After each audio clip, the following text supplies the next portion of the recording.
Nous sommes très heureux d'accueillir Lev Brown dans le cadre des projets d'entretien proposés par la commission Entrechamps de l'EPFCL.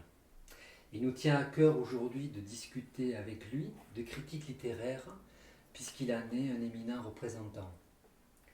Lev Brown est agrégé de littérature moderne. Il enseigne au lycée international de Saint-Germain-en-Laye.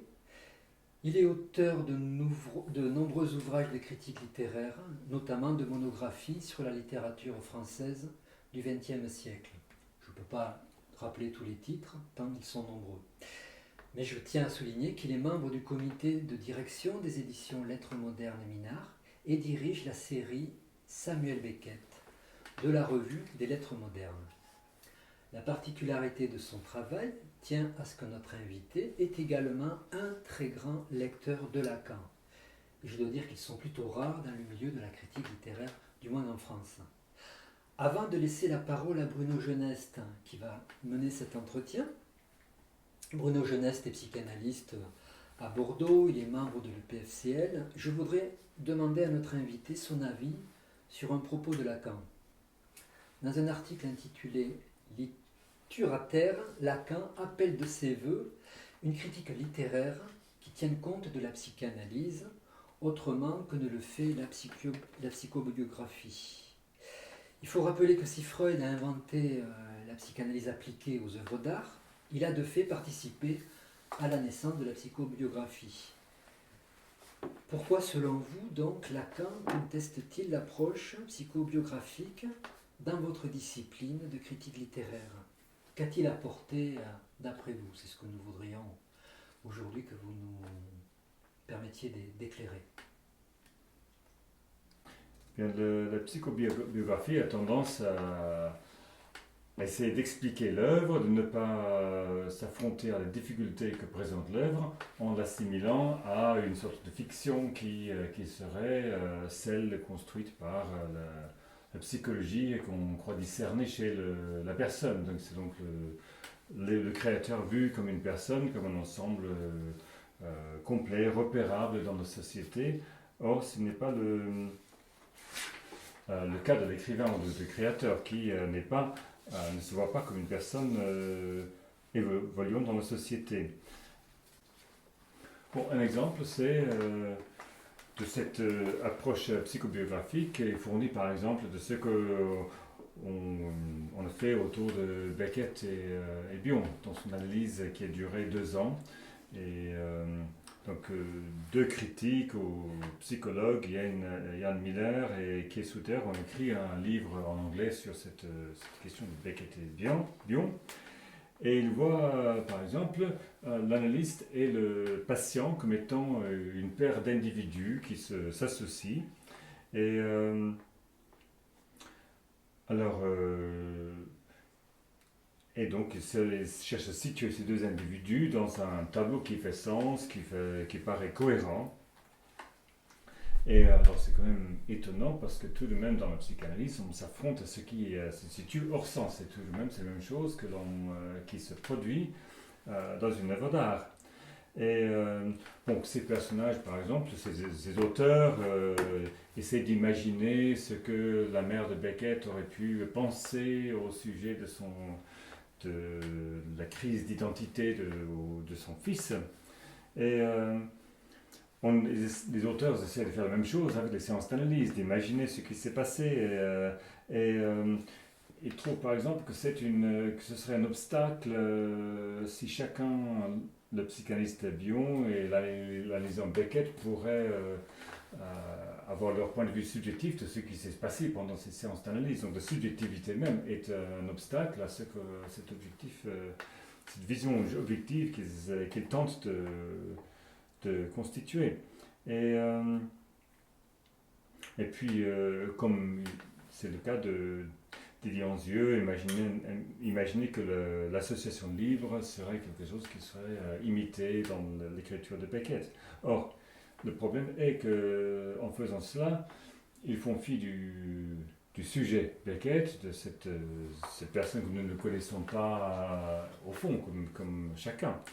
Et c'est aussi faire écarter la complexité de la création. La création a une complexité qui nous attire, qui nous appelle, invite à l'interroger. Donc, au fond, ils imaginent une sorte de lecture psychologique de l'expérience du lecteur, au lieu de faire une lecture littérale de l'œuvre. C'est là où le créateur se révèle le plus dans son œuvre. Tout de même, c'est ça qu'il est développé le plus pour devenir le plus étranger que l'on puisse imaginer à son être social. Donc la psychobiographie est extrêmement réductrice dans son approche. Donc, Merci pour cette entame du sujet que nous allons aborder. Je vous laisse continuer avec Bruno. Bon, cher Loïc, je te remercie de te prêter à cet exercice sur critique littéraire et psychanalyse. Et alors je vais peut-être repartir d'un tout petit peu plus haut par rapport à ton développement sur la question de Dominique, pour noter par exemple c'est pas par exemple, tout d'abord, que Freud, que d'autres ensuite, et qu'enfin Lacan se sont penchés sur l'œuvre littéraire. Alors le premier a plutôt résisté, si l'on peut dire, au désemparement, c'est un terme de Freud, désemparement suscité par l'œuvre, soulignant que ce désemparement de l'intelligence n'était pas la condition de l'effet de l'œuvre et que devait primer la vertu du savoir. Donc ça, c'est la position de Freud sur la question. Alors d'autres ont fait rentrer la psychanalyse dans le giron de la non, c'est pas la psychanalyse. D'autres ont fait rentrer la littérature, dans le giron de la psychanalyse appliquée et dans la psychobiographie. Et on pourrait citer par exemple Janine Chasseguet-Smirgel en 1971, donc assez proche pourtant de ce que Lacan écrit autour de la littérature. Et plus près de nous, Didier Anzieux avec son Beckett, comme tu viens de le signaler. Et Lacan enfin s'est servi, et plus spécialement en 3 occasions, de la matière littéraire. Alors c'est déjà une différence, se servir de la matière littéraire, si l'on considère que pour lui c'est l'artiste qui ferait la voix au psychanalyste. C'est sur ce point qu'il est proche du constat de Freud. Alors c'est à partir de 3 occurrences, donc ces 3 occurrences qui sont à la jonction précise de notre propos que je te propose de travailler aujourd'hui. Alors il y a 3 textes sur lesquels j'aimerais qu'on s'appuie pour cet entretien. C'est d'abord le texte Jeunesse de Gide, qu'on trouve dans les écrits, puis l'hommage fait à Marguerite Duras du ravissement de l'Oldestein, et enfin Litturateur. Et il me semble que chaque texte apporte son lot d'idées et surtout des bornes de méthode, comme dit Lacan, pour aborder notre question, quel est l'apport de Lacan à la critique littéraire? Alors avant de rentrer dans ces textes, je te propose de me donner ton idée sur le constat de Freud, selon lequel le désemparement de l'intelligence n'est pas la condition de l'effet de l'œuvre. Bon, cette formulation me paraît un peu énigmatique, à moi du moins, mais ce que je pense y entendre, c'est l'effet de fascination que peut produire une œuvre sur le spectateur qui est d'abord saisi malgré soi et qui n'a pas d'outils pour comprendre l'œuvre. Et d'ailleurs, les outils même la compréhension ne réussit pas à l'épuiser ou à en éteindre le charme. Je sais que Freud avait dit, mais devant un tel chef-d'œuvre de l'artiste, aucun ne dit ce qui serait susceptible de résoudre l'énigme pour le simple admirateur. Donc il reste une énigme pour l'admirateur, et Freud, si je comprends bien, essaye de savoir ce que cette énigme, comment on peut nommer cette énigme ou en dire quelque chose. Lacan, dans cet effet de l'œuvre sur le spectateur, a parlé de l'effet pacifiant, apollinien de la peinture. Donc il me semble que ça touche à cette idée-là. Donc c'est là où on se plie aux conditions imposées par l'œuvre, au lieu de voir par exemple que l'œuvre est conditionnée par le fait d'être des êtres de parole, et donc déterminée par la parole et par l'objet A. Alors, d'une part, tout de même, l'intelligence est requise de la part du créateur. Le créateur n'est pas simplement quelqu'un qui crée spontanément. Il met à l'œuvre une pensée qui est propre à la forme qu'il crée. Donc, par exemple, l'écrivain Pouchkine, qui a fondé la littérature russe dans son intégralité, enfin, qui a fondé cette création remarquable, il dit qu'il faut juger l'écrivain selon les lois auxquelles il se soumet lui-même. Ouais. Donc, c'est une fabrication de... Donc, ça signifie qu'on ne peut pas comparer deux œuvres, une œuvre de Wagner, par exemple, et l'opéra comique. Ce sont des œuvres qui obéissent à des œuvres à des critères différents. Un autre compositeur russe, Vladimir Tsitovitch, dit bon, il faut chercher dans la musique quelle est la pensée musicale qui permet de distinguer des œuvres qui n'en ont pas et d'autres qui en ont. Mais donc ça c'est une première partie, et c'est le travail même de la critique universitaire, c'est de savoir quelles sont ces lois, quelle est cette pensée dans la création de l'œuvre. Mais le risque que ça peut avoir, ça peut être très très éclairant et c'est indispensable, mais le risque d'un côté, c'est de tirer l'œuvre du côté de l'acquis culturel, le champ culturel où l'œuvre participe à l'accumulation des œuvres historiques. Oui. Alors, voilà, sur la question que pose Freud dans son propos, il me semble qu'il fait référence finalement à une autre intelligence, si on peut dire. D'accord, et oui. La question qui me semble importante là, c'est effectivement tenir compte de l'inconscient.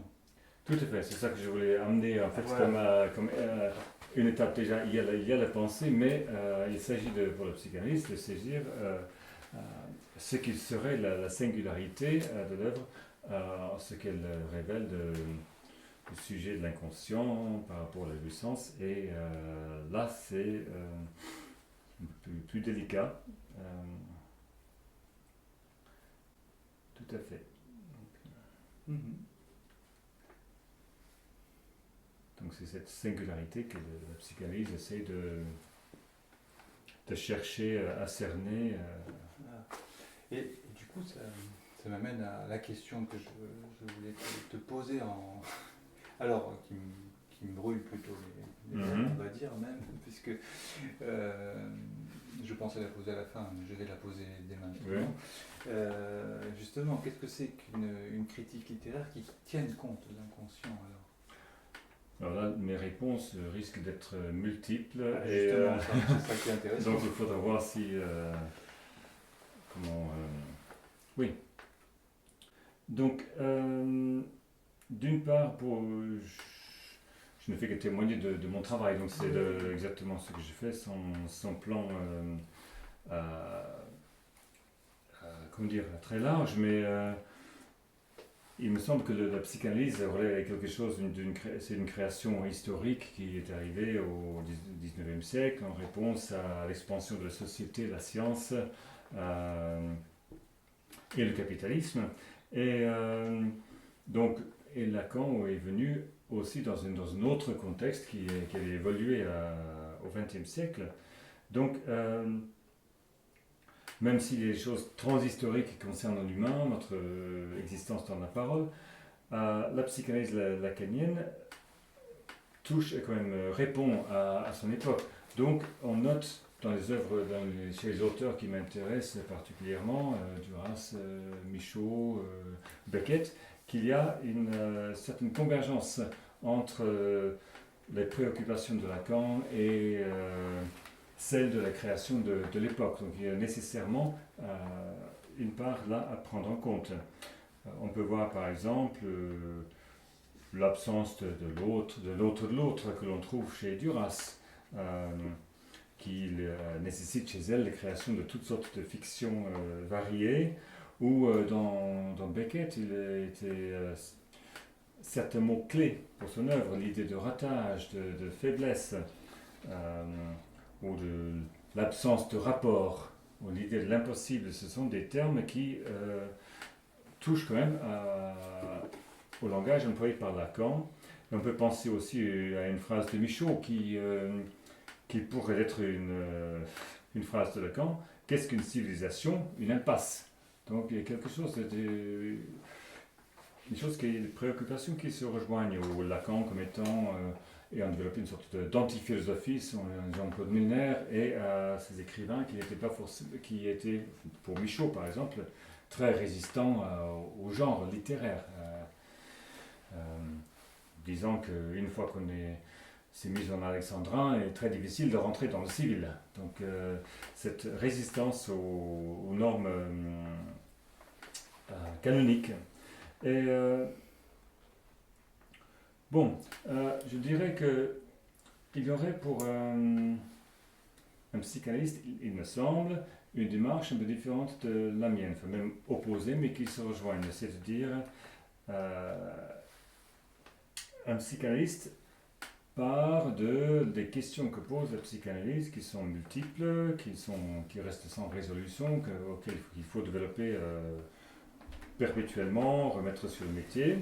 Et donc, il va trouver dans une œuvre de création quelque chose qui va le stimuler, va susciter une interrogation par rapport aux questions existantes de la psychanalyse.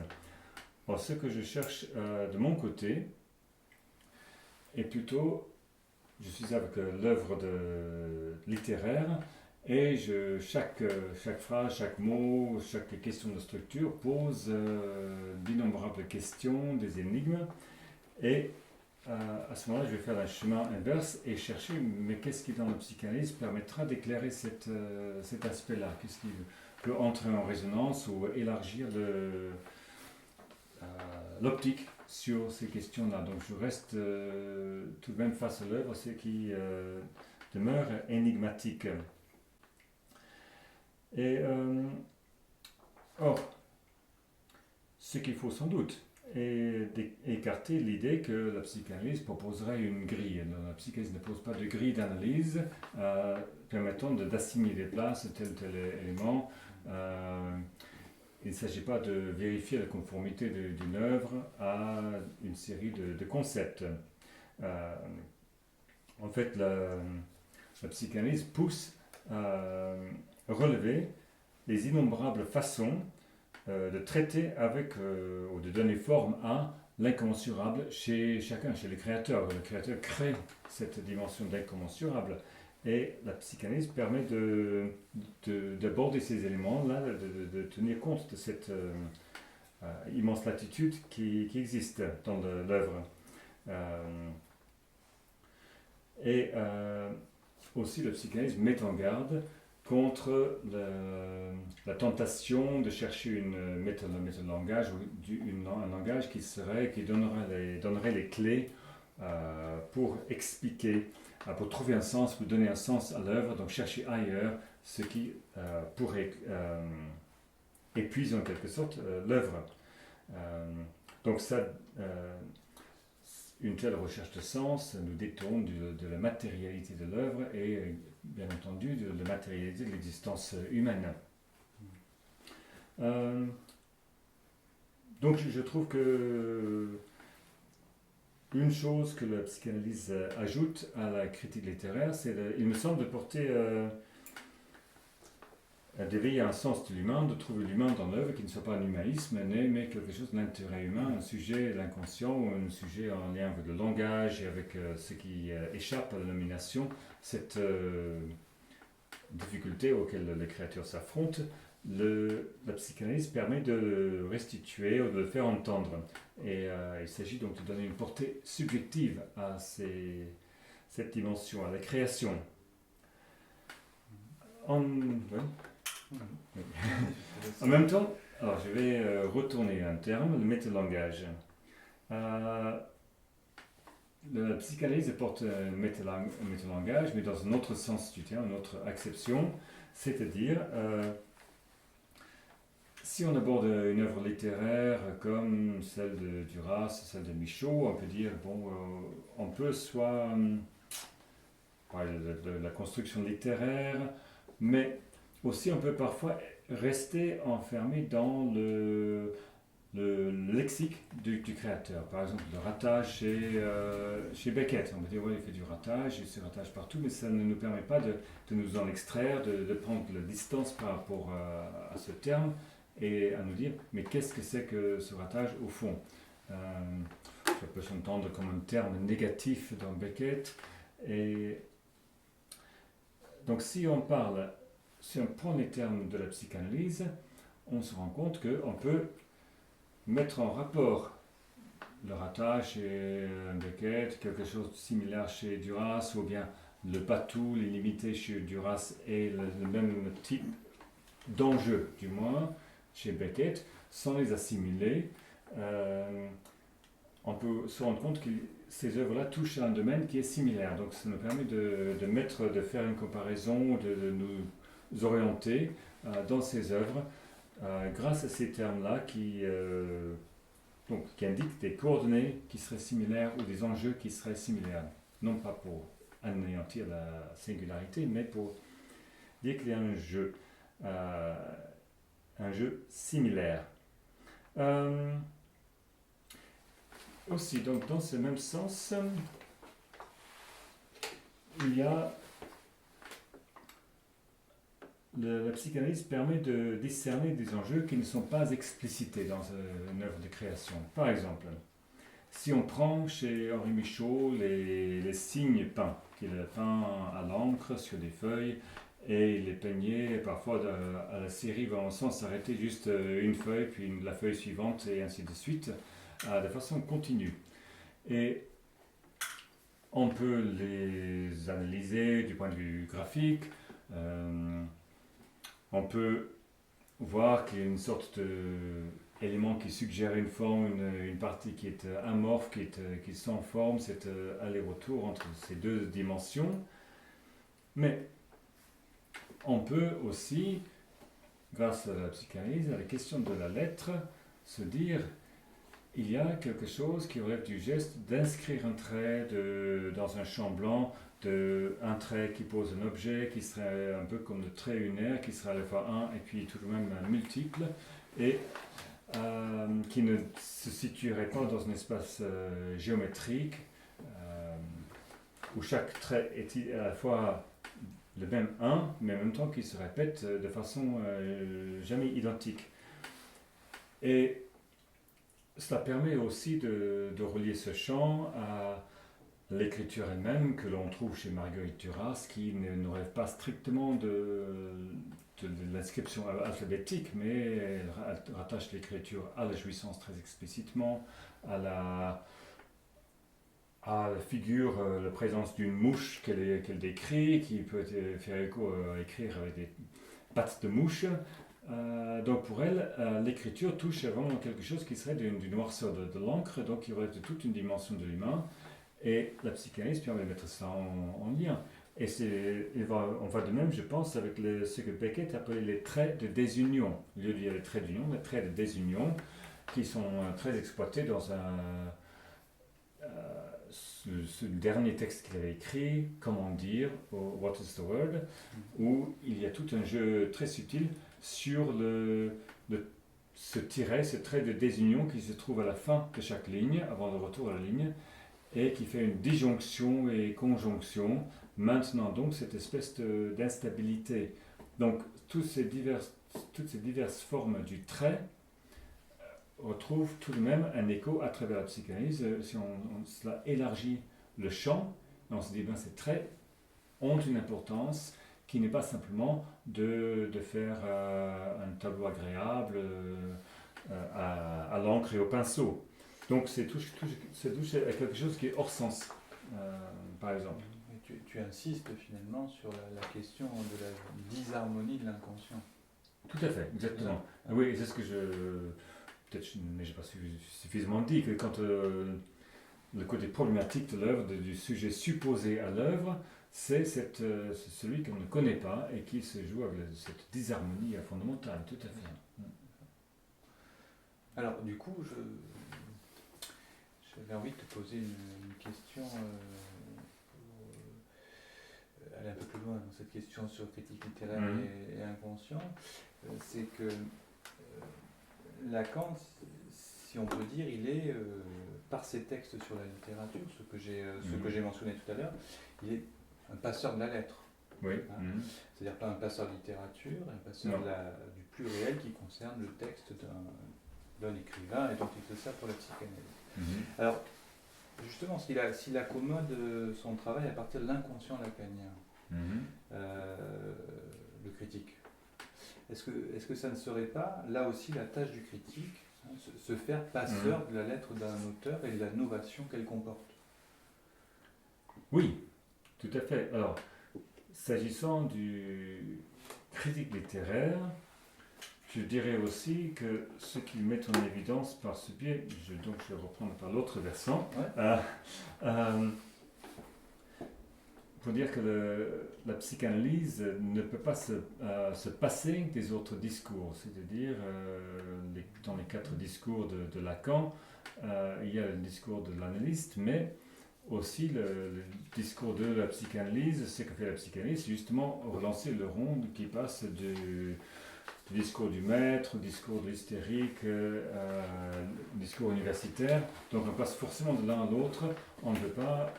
La psychanalyse n'a pas de position surplombante pour dire la vérité de chacun de ces discours, justement. Donc, si on pratique la critique littéraire, ça veut dire qu'on se situe effectivement dans un domaine plus universitaire, les savoirs fondés par l'histoire littéraire, par l'étude des manuscrits, par l'étude de l'œuvre en tant que telle et les résonances dans une partie de l'œuvre ou de l'autre. Mais il s'agit à ce moment-là d'exercer un peu de docte ignorance, c'est-à-dire de se dire, une fois qu'on a vu cela, on se situe au sein de ce champ qui est partagé par tous les critiques universitaires, de se poser des questions derrière, mais qu'est-ce qui insiste, qu'est-ce qui nous échappe, et peut-être aussi, on espère, à toucher quelque chose qui serait crucial à l'œuvre, qui échapperait à ce côté positiviste, et qui révélerait ou éclairerait une part de l'activité du créateur, de l'inconscient, et donc d'opérer une sorte de changement de perspective, j'espère.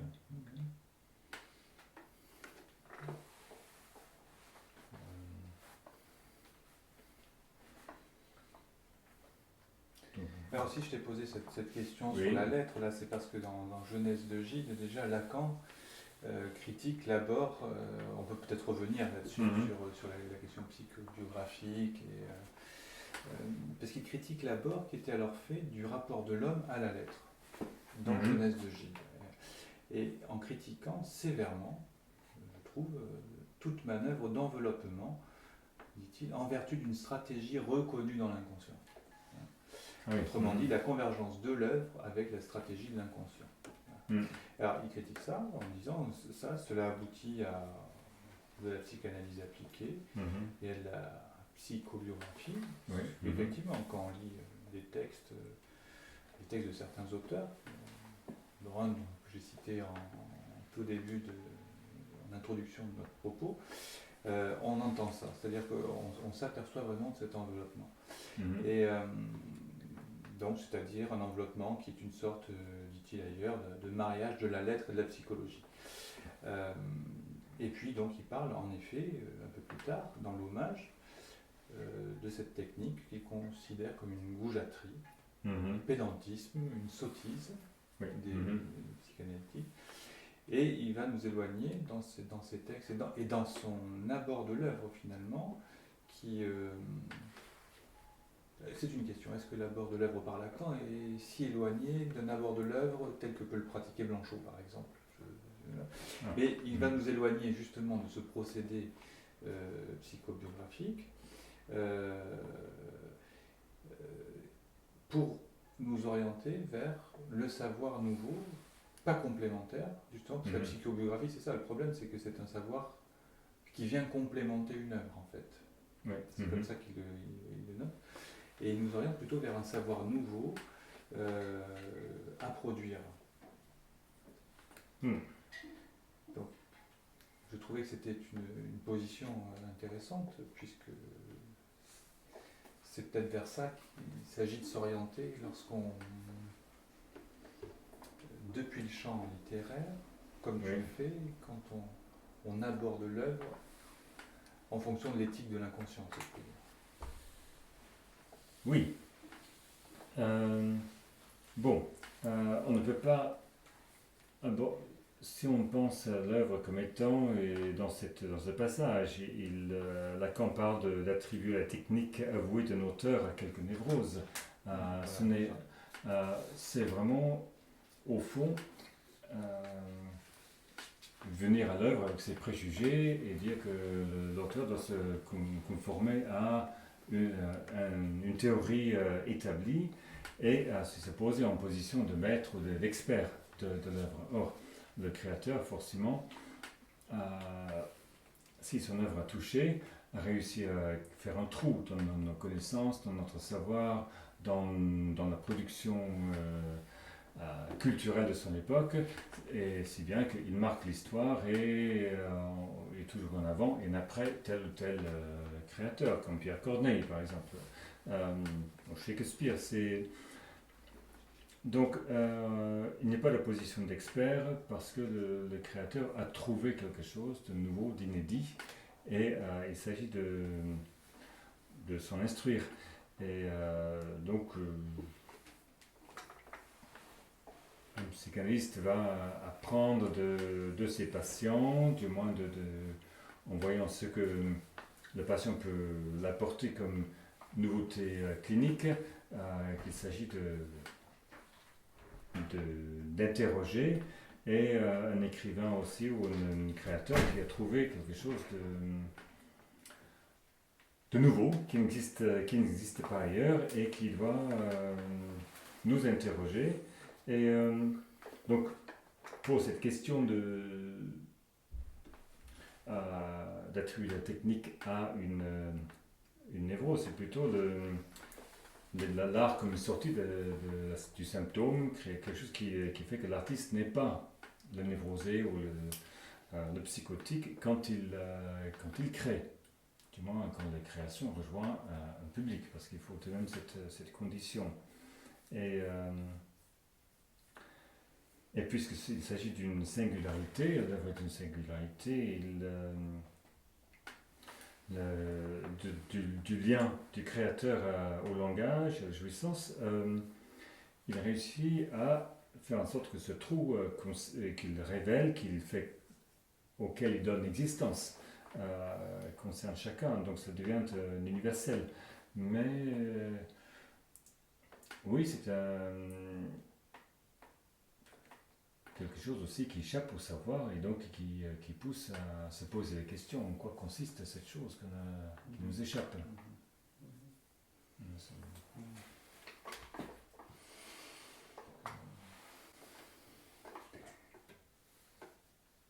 Alors, je continue Mhm. sur toutes ces questions-là. Sur l'interprétation de l'œuvre, justement, Mhm. parce qu'on est un peu dans ce champ-là, Oui. Mhm. et qu'on vient de parler de toute la question psychobiographique, par Mhm. exemple, il y a aussi tout ce qu'on trouve désormais, c'est ce qu'on appelle, ce que Lacan appelle l'inédité, c'est-à-dire toutes les correspondances, le matériau biographique, etc., qui peut nous entraîner vers de fausses pistes. Oui. Et Lacan il nous met en garde de ne pas oublier que la signifiance du message poétique s'accommode de toutes les falsifications apportées aux fournitures de l'expérience. Mhm. Et il dit que le fait de l'opération poétique doit plutôt nous arrêter à ce trait qu'on oublie en toute vérité, c'est qu'elle s'avère une structure de fiction. Voilà. Mhm. Alors, ce que je crois que c'est un point important à relever, la question de la structure de fiction. Et on sait que Lacan a parlé de structure de fiction en en évoquant les mythes qui indexent un point de réel. Et je me demandais, à partir de ce que tu viens de développer là sur la question de la jouissance, du rapport au langage, etc., est-ce qu'on ne pourrait pas dire, notamment chez les auteurs sur lesquels tu as travaillé, que l'important, même s'il compte, n'est pas tant dans la structure de fiction que dans ce que Lacan nomme une fiction, avec un X, une fiction autre du réel. D'accord. C'est-à-dire s'éloigner de la vérité pour le réel. Oui, tout à fait. Donc, juste pour la question de la biographie, tout de même, quelqu'un qui travaille uniquement avec des mots, qui est constamment interrogé par les mots, et pour Beckett, les mots étaient vraiment ses seuls amours, comme il avait dit, pour quelques mots, quelques-uns. Quelqu'un comme Duras dira que l'histoire de ma vie n'existe pas. Il n'y a jamais de centre. Donc, il n'y a pas de vie pour ces personnes-là. Leur vie, rencontrer un tel, faire la fête ou aller au café, c'est purement anecdotique, ça ne touche pas à ce qui est leur existence, qui se trouve dans les mots. Donc, une incommensurabilité absolue entre ces deux dimensions. Donc, la fiction. Pour quelqu'un qui travaille avec les mots, il n'y a pas de vérité. Le message poétique s'accommode de toutes les falsifications. Donc, pour ce qui est de la parole, Lacan parle des futurs antérieurs, de ce que j'aurais été pour ce que je suis en train de devenir. Donc, ce qui est développé dans les mots est toujours en train d'advenir et ce n'est jamais en conformité avec un passé supposé, un traumatisme ou une expérience passée. Donc la vérité se situe dans ce dire constamment. Et donc on partira toujours, le réel est inaccessible. Et là, juste quelques exemples. Nous avons Marguerite Duras qui a constamment écrit différemment les mêmes expériences, par exemple celle de l'amant chinois, dans un barrage contre le Pacifique, dans l'amant ou dans l'amant de la Chine du Nord. Ce sont des histoires très différentes, mais qui traitent du même matériel, mais qui est présenté tout à fait différemment. Donc, il y a effectivement des changements, ou bien Claude Simon, quand il raconte comment pendant la Deuxième Guerre mondiale, sa vie avait été sauvée par un cheval mal sanglé, et il est tombé, il n'avait pas réussi à monter à cheval, et grâce à cette expérience, il a échappé au tir ennemi. Bon, ça s'est passé dans au moins 2 textes, La route des Flandres et l'Acacia. Donc il raconte cette histoire de façon très différente dans 2 romans. La question est à quoi sert cette manipulation, à quoi servent ces différentes versions données de ce qui apparaît comme une même histoire. Donc il n'est pas de sens univoque à ces histoires, à ces récits. La lettre fait obstacle à cela. Donc, la lettre fait obstacle à cela. Oui, fait obstacle, oui, tout à fait. Fait obstacle à ce qu'on puisse rassembler ces histoires pour déterminer quelle aurait été la vérité passée du romancier ou ce qu'il a réellement vécu. Et donc derrière ces mensonges, par exemple, la question est qu'est-ce qui... le sujet réel ne cesse d'insister derrière tout cela. Le sujet réel qui est inaccessible à nous et que le créateur réalise mais qu'il ne maîtrise pas, justement, et ça lui échappe complètement, réside dans ce qui se poursuit derrière cette création achevée auquel il met une fin. Je ne sais pas si on peut rattacher à cela la phrase de Lacan, je crois qu'il y a plus de vérité dans le dire de l'art que dans n'importe quel blabla. Donc ce n'est pas la signification qui lui importe, mais se dire dans ce qui n'arrive pas à saisir, mais qui ne cesse de se produire à travers le texte littéraire. Et je ne sais pas, est-ce que je dis quelque chose des petits papiers je ne sais pas si... Non, mais je ne sais pas ce que ça m'a inspiré. Est-ce que les petits papiers, j'imagine que là-dedans on inclut les lettres, les manuscrits, Oui, les petits papiers, c'est comme ça que nomme Lacan tout ce qui n'est pas édité, qui est hors œuvre, mais Oui. qui ensuite dont on fait commerce aussi, c'est-à-dire Oui, la tout à fait. correspondance, tous les manuscrits, toute la Oui. voilà, Bon, effectivement, on a fait commerce, on peut entendre commerce dans un sens plus noble aussi que, que le côté monétaire, mais purement le côté échange d'idées. Bon, il existe chez Beckett ce qu'on appelle le canon gris, c'est-à-dire il y a le canon composé des œuvres éditées, mais il y a les versions successives de toutes les pièces de théâtre que Beckett a retravaillées différemment. Il y a les lettres, il y a les entretiens, des petites bribes parfois, des phrases qui viennent par-ci par-là. Qu'est-ce qu'on peut en faire?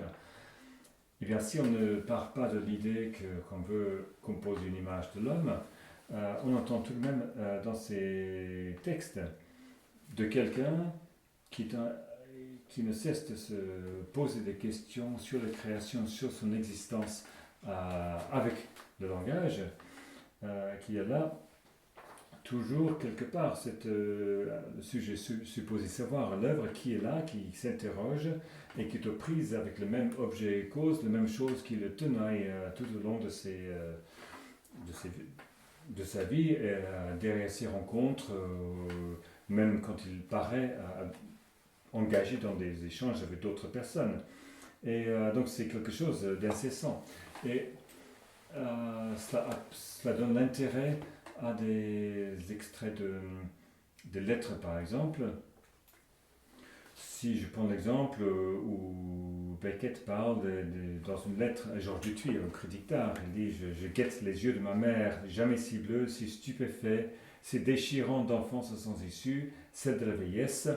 Il dit j'ai de quoi là aimer et pleurer suffisamment, je sais maintenant ce qui va se fermer et s'ouvrir en moi, mais sans rien voir, ça ne voit plus rien.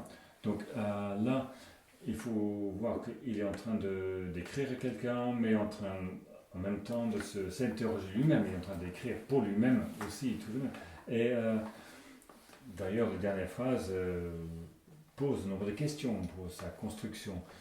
Et ce motif des yeux se répercute dans l'œuvre des yeux bleus lavés de certaines figures dans les derniers textes en prose.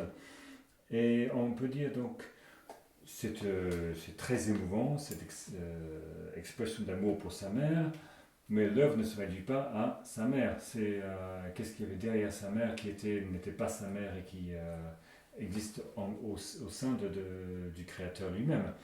Et donc il donne une extension, une autre forme dans d'autres textes qui ne se réduisent pas à la petite histoire.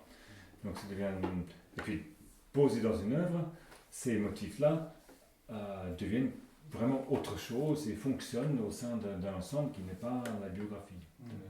Alors oui, tu parles de Beckett, d'ailleurs il y a un passage, il y a un passage des documents, il y a des documents qui concernent Beckett, par exemple sur En attendant Godot. Et en particulier, il y a quelqu'un qui a montré, je crois que c'est un Belge, je ne me rappelle plus son nom, là tout de suite, qui a montré, par exemple, qu'il y avait eu un passage qui avait été enlevé de la version définitive de Godot, En attendant Godot, et ce passage, c'est un passage sur le suicide. Oui, tout à fait. Qui est remplacé par une didascalie et une petite remarque qui est comme le temps passe vite quand on s'amuse, je crois. Oui. Enfin voilà. Et alors l'intérêt peut-être de ces petits papiers, c'est de montrer comment, par exemple pour Beckett, il a retranché quelque chose, ce texte, il est la question du suicide, pour mettre donc cette didascalie et cette petite remarque, mais c'est-à-dire que ça, du coup, on peut relever à partir de là l'enjeu éthique de la production finale d'une œuvre. Oui, tout à fait. Oui, c'était Dirk von Huller qui a écrit ça dans voilà, c'est ça. un éminent spécialiste des manuscrits de Beckett et de Joyce. Et oui, il y a, bon déjà on a fait un canon, quelque chose de constituer une œuvre de ces lettres.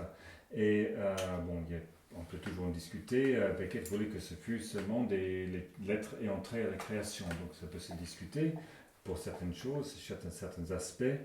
Mais il est certain qu'il y a des choses qu'il a pu dire, qu'il a pu transmettre, qui explicitent l'enjeu de certains textes, parce qu'il a généralement cherché à gommer les allusions intertextuelles, contrairement à la première période où il truffait son œuvre de références à toutes sortes de philosophes et d'écrivains. Il a effacé cela dans le souci de l'esthétique, effectivement, de ne pas jouer de la puissance comme le faisait Joyce, la puissance du signifiant à maîtriser, à faire advenir un univers pléthorique. Donc réduire, toujours réduire. Et puis, il est certain que ce n'est pas parce qu'il est dit trouver une formulation un jour dans un entretien, ça ne suffit pas pour en faire une œuvre. Ça ne fait pas une œuvre, ça fait quelque chose d'éclairant forcément parce que c'est quelqu'un qui ne cesse de réfléchir à ce qu'il crée et à son existence aussi. Et ce genre de propos, cette formule peut entrer ou ne pas entrer dans une œuvre, ça dépend. Donc, il s'agit de traiter tous ces papiers, ces énoncés, à la lumière de ce qui nous intéresse, c'est-à-dire le sujet créateur par rapport à la jouissance, par rapport aussi le matériel qu'il accumule pour trouver là-dedans comment il va structurer les choses qu'il va faire advenir. Voilà.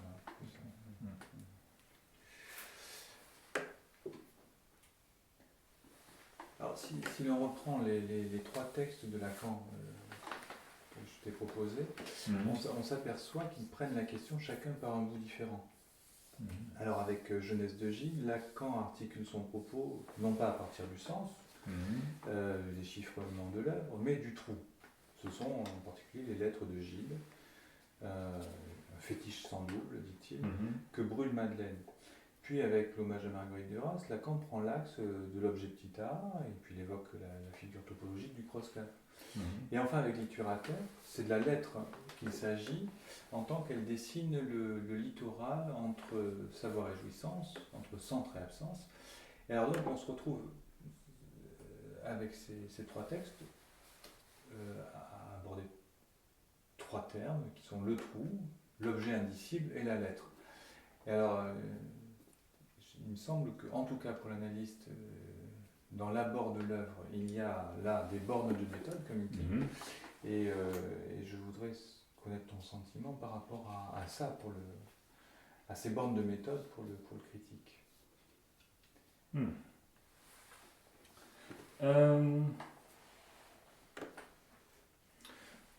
Bon, ce qui est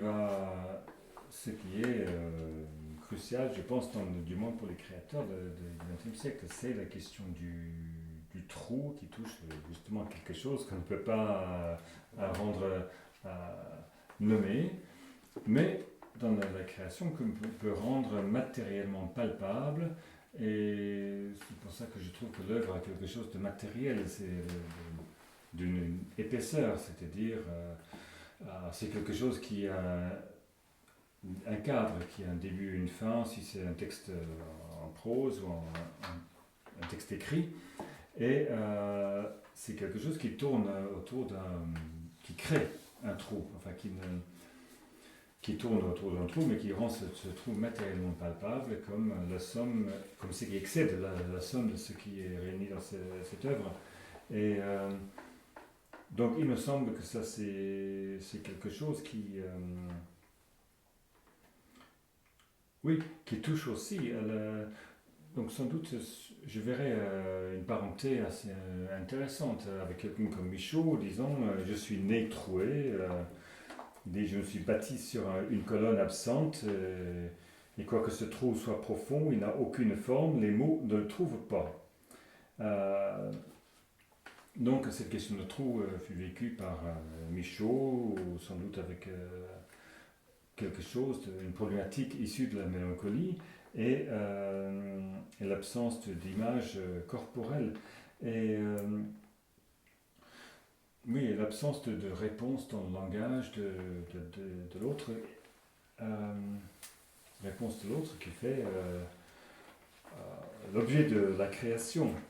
Et bon, quand Lacan parle effectivement du littoral entre centre et absence, bon, le terme a été emprunté justement de Michaud, donc pas par hasard. C'était et donc dans ces textes, Michaud travaille la question du vacuole, enfin ce que Lacan appelle le vacuole, ce qui est cette partie absence qui donc quand même, ça nous indique même que déjà dans les termes employés par Lacan lui-même, dans ses précipités théoriques, si on peut dire, oui, il est déjà passeur de littérature. Oui, tout à fait, exactement. Dans le texte analytique. Oui, effectivement, sans le dire, il fait passer cette expression et qui s'étend à travers plusieurs textes de Michaud. Oui, il se fait passer de la littérature. Et il s'en sert pour éclairer quelque chose, pour pousser la théorie analytique plus loin. Donc il prend appui sur ce qui a été créé par d'autres. Parce qu'ils ont trouvé quelque chose qui n'existait pas dans la pensée conceptuelle, c'est sûr. Et donc dans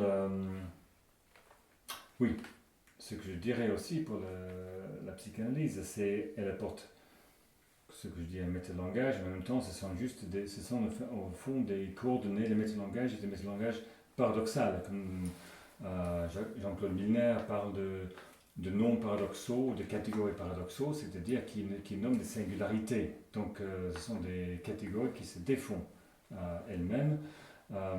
Donc si on repère l'objet petit a, le trou, un signifiant maître, rien ne dit comment ces éléments-là doivent se coordonner dans un texte littéraire. Ce sont juste des pôles, des coordonnées, des points cardinaux en quelque sorte, mais que chaque créateur qui ne détermine pas ce que le créateur va en faire. Au contraire, c'est justement il crée avec ces éléments forcément, mais très différemment. Ce ne sont pas des catégories en fait qui s'imposent. C'est des bornes de méthode en effet, mais il reste à extraire encore. Oui, tout à fait. Il reste encore à extraire à partir de ces bornes, à extraire le savoir qu'on peut. Tout à fait. En extraire le savoir. Oui, tout à fait. Bon, dans Beckett, on voit la question de la disjonction qui est absolument constante. Les mots qui sont sans cesse équivoques, qui relancent la création et pourtant qui rencontrent l'échec. Mais cet échec, justement, c'est ce que vise la création, ce que les créations visent à produire. Donc il y a constamment un jeu extrêmement fin, à la fois une dialectique, par exemple, entre la parole et le silence, entre la lumière et l'obscurité, mais qui ne permet pas de synthèse, pas de jonction, pas d'harmonie.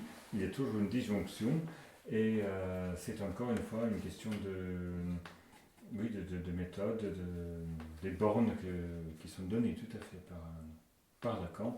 Et effectivement, Lacan, oui, je peux dire, permet Lacan d'être sensible à ce genre de construction.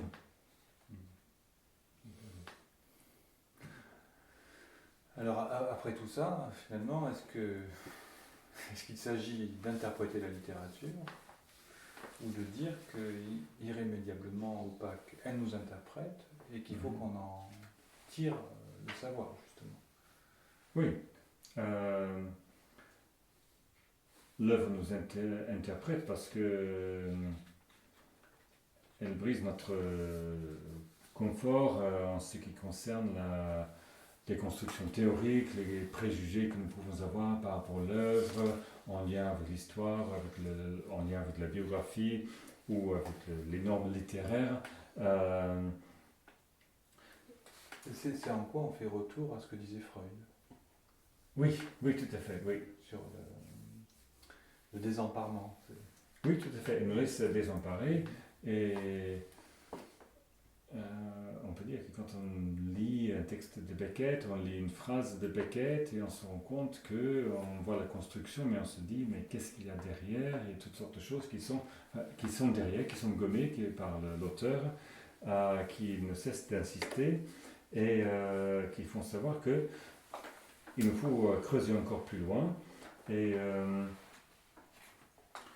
c'est donc quelque chose qui crée comme trou, comme quelque chose de réel dans l'œuvre, nous touche aussi dans quelque chose qui nous interpelle, nous interroge, quelque part où on n'a pas de réponse, et ça nous pousse, nous incite à chercher plus loin et à avancer des hypothèses plus ou moins satisfaisantes. Et donc effectivement, l'œuvre fait une sorte de fonction de relance auprès du spectateur qui s'intéresse à la psychanalyse parce qu'on ne trouvera jamais l'objet qui cause ce lien avec l'œuvre qui nous dépasse.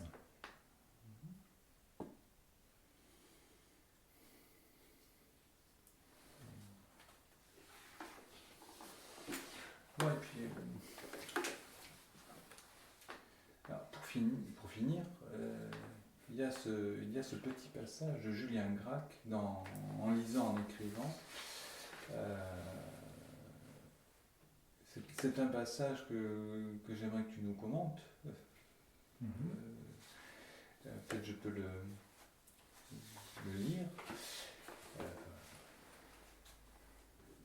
Ce que je souhaite d'un critique littéraire, et il ne me le donne qu'assez rarement, c'est qu'il me dise à propos d'un livre, et mieux que je ne pourrais le faire moi-même, d'où vient que la lecture m'en dispense un plaisir qui ne se prête à aucune substitution. Vous ne me parlez que de ce qui ne lui est pas exclusif, et ce qu'il a d'exclusif est tout ce qui compte pour moi. Un livre qui m'a séduit est comme une femme qui me fait tomber sous le charme. Au diable ses ancêtres, son lieu de naissance, son milieu, ses relations, son éducation, ses amis d'enfance. Ce que j'attends seulement de votre entretien critique, c'est l'inflexion de voix juste, qui me fera sentir que vous êtes amoureux, et amoureux de la même manière que moi. Je n'ai besoin que de la confirmation et de l'orgueil que procure à l'amoureux l'amour parallèle et lucide d'un tiers bien disant.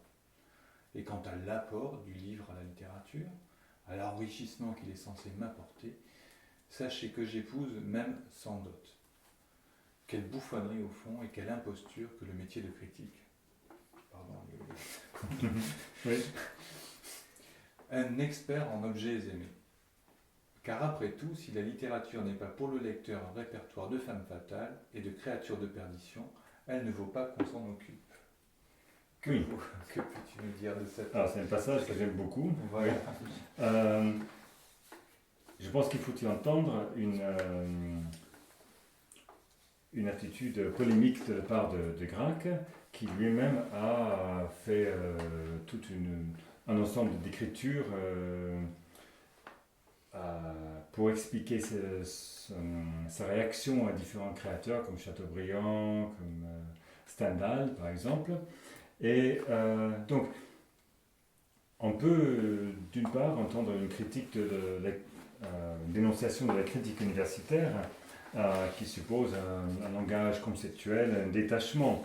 Donc ce seraient des critiques qui refuseraient de jouer sur leur propre inconscient en lien avec le texte.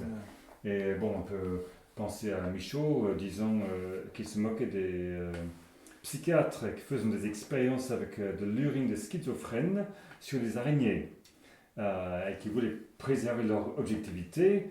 Elle dit, ne serait-ce pas aux psychiatres plutôt qu'aux araignées de faire l'expérience. Bon, ce genre d'expérience, Michaud l'a essayé lui-même avec les drogues. Donc, pour mieux comprendre sur lui-même. Et bon, dans la psychanalyse, il s'agit donc de se garder de comprendre, ne pas assimiler les dires d'un patient, ou pour nous, les dires d'un texte littéraire, de ne pas l'assimiler à nos idées préconçues. Donc il s'agit de laisser jouer son inconscient dans cette question-là, de savoir que nous avons une approche subjective. Nous arrivons avec notre petite fenêtre, chaque fois peut-être légèrement déplacée. Mais aussi, il y a dans ce lien de texte l'appel à devenir un petit peu créateur soi-même. Parce que, comme Michaud écrit à la fin dans sa postface à plume, un certain plume, il s'adresse au lecteur disant tu pourrais essayer peut-être, toi aussi, d'écrire ce genre de choses. Donc il y a une recherche par le singulier d'atteindre quelque chose d'universel. Orange. Ça a été suggéré par ailleurs, c'est que au fond, épouser la femme sans dot, ne pas s'intéresser à leurs ascendants, leur patrimoine, etc. Oui, mais en même temps, si on aime cette femme et on reste avec elle sur la durée, et on finit tout de même par s'intéresser, par se poser la question d'où elle vient, qu'est-ce qui a fait naître chez elle tel ou tel sentiment, telle ou telle réflexion. Et donc on va remonter et constituer tout cela et se poser, s'interroger encore et encore. Et c'est ce que fait le critique littéraire aussi, il va s'interroger. Il ne va pas rester dans son ignorance, il va essayer de rejoindre un état docte ignorance pour aller plus loin dans son approche de l'œuvre littéraire comme femme fatale. Et alors, retour à Lacan et à son séminaire sur la lettre volée, puisque quand même Lacan dit dans ce séminaire que la lettre féminise, oui, et il dit qu'elle arrive toujours à destination. Et il semblerait quand même que chez Grac ce soit de cet ordre-là. Oui, tout à fait, oui, exactement. Parce qu'il y a la question de l'amour, de la femme et de la littérature. Oui, tout à fait. Non, c'est très très beau. Pour il dénonce les experts en objets aimés, effectivement, le critique ne doit pas être un expert, justement. Un expert, c'est quelqu'un qui a un savoir absolument constitué et va vérifier la conformité de l'objet ou du cas par rapport à des critères bien établis et qui surtout n'a aucune responsabilité dans ce qu'il fait. Alors justement, il appelle une réponse intime. Donc je pense que lui,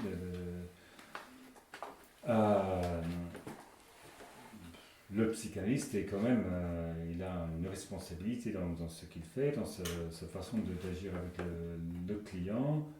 Excusez-moi. Le patient se fatigue. Et oui, tout à fait. L'analysant. Il a raison. Il a une place, il n'est pas extrait dans une position d'objectivité ou d'autorité. Et donc c'est partie du concept de l'inconscient. Oui, tout à fait. Donc le critique littéraire n'est pas non plus extrait de l'œuvre qu'il commente. Il a son approche subjective et justement en s'inspirant de la psychanalyse, ce n'est pas non plus pour se cacher derrière les concepts, c'est pour être le plus possible à l'écoute de l'œuvre, à l'écoute du dire et du créateur. Bon. Merci Léoline pour cet entretien. Bon, et merci d'avoir bien voulu répondre à ces questions qui sont toujours sur le fil de la lettre. Dans le fil de la lettre. Et bon, merci. Voilà. C'est un fil qui me pousse à aller plus loin et à chercher à préciser et creuser ces idées données au cours de cet entretien. Merci. Eh bien, tant mieux. Il faudra donc oui. réitérer l'expérience. Avec plaisir.